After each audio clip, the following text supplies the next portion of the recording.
What's going on, guys, and welcome to LDX1, your channel for all things CB radio related. Now today I want to talk about finding things on Craigslist. Now I travel a lot for work. No, I'm not a truck driver, but yeah, I travel a lot for work, and one of the things I do like to do is look on Craigslist because a lot of times I find a bunch of good deals.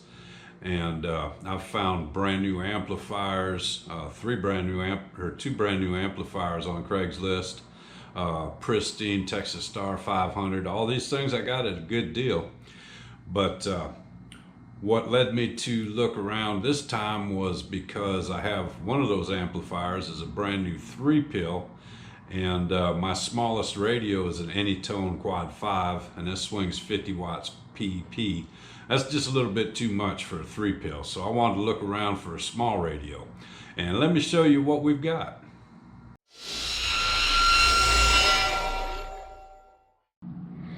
As you can see, I found more than one thing here on the local Craigslist around Boston is where I'm at now.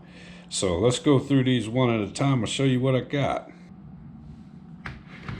Alright, so the first one up is a Cobra 29 WX NWST. This is like a fully loaded Cobra 29. This one has the weather channels, it has the night watch, and it also has the sound tracker. So this is like the top of the line Cobra 29. Some people would disagree with that. As I understand, I've never had a night watch before, but some people complain about the night watch module that's inside of these things going out.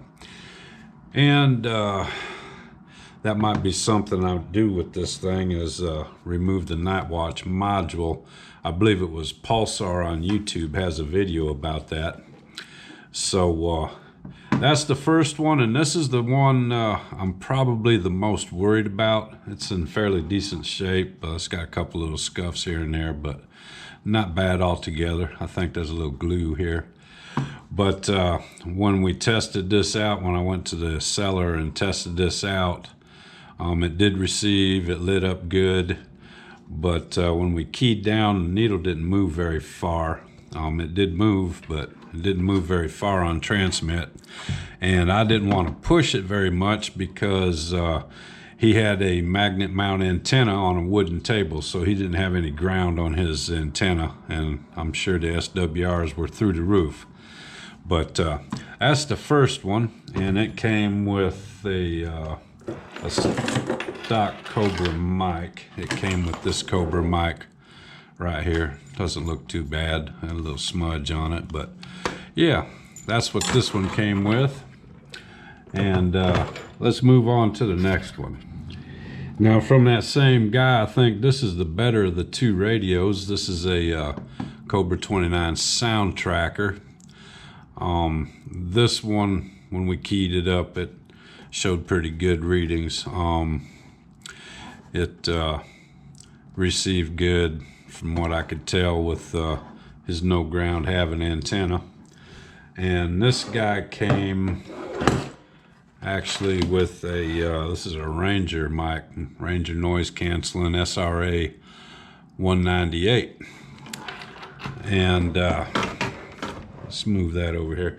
And also along with this same deal came this little KL60 RM Italy. Judging from the SO239s, this thing doesn't look like it's been used very much. Don't know what I'll do with this thing. It's just a little, I think they do like 35 watts on AM and maybe 60 on sideband, something like that. But yeah, if it's not a working unit, I don't know. We didn't test it, but if this thing don't work, I don't know what I'll do with it. I might go ahead and maybe use the heat sink for a dummy load or something like that. Yeah, if nothing else, I can use that guy for parts. So let's move on to what's next. All right, and this second lot came with a brand new aesthetic D104 power mic. So that was kind of a good thing. I'm a little bit more excited about this lot than I was the first one. Came with this Cobra 29 LTD Classic. It's in decent shape.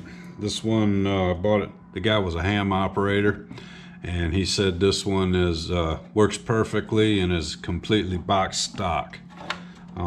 Comes with the bracket, so on and so forth.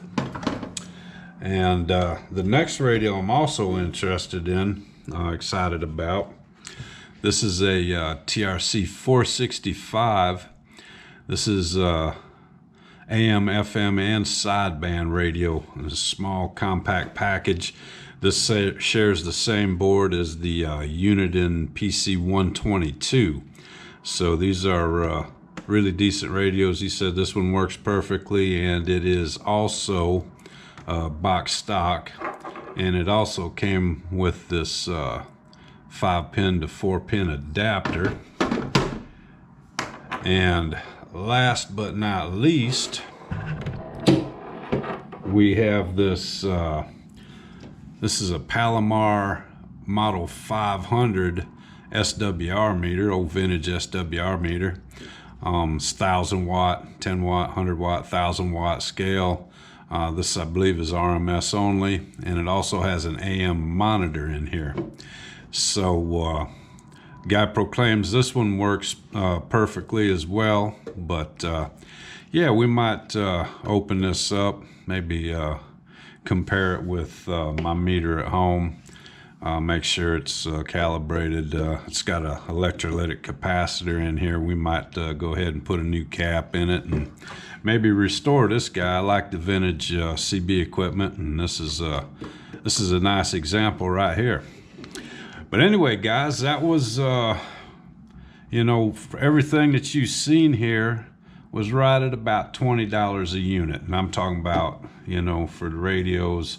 I did count this brand new microphone separately when I counted all that out, but it's about 20 bucks a piece.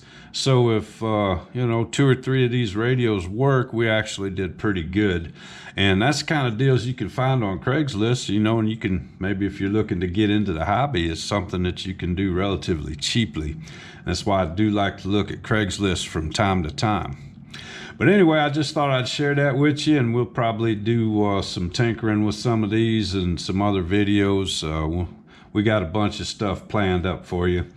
And until next time, 73s, and we'll see you. Bye.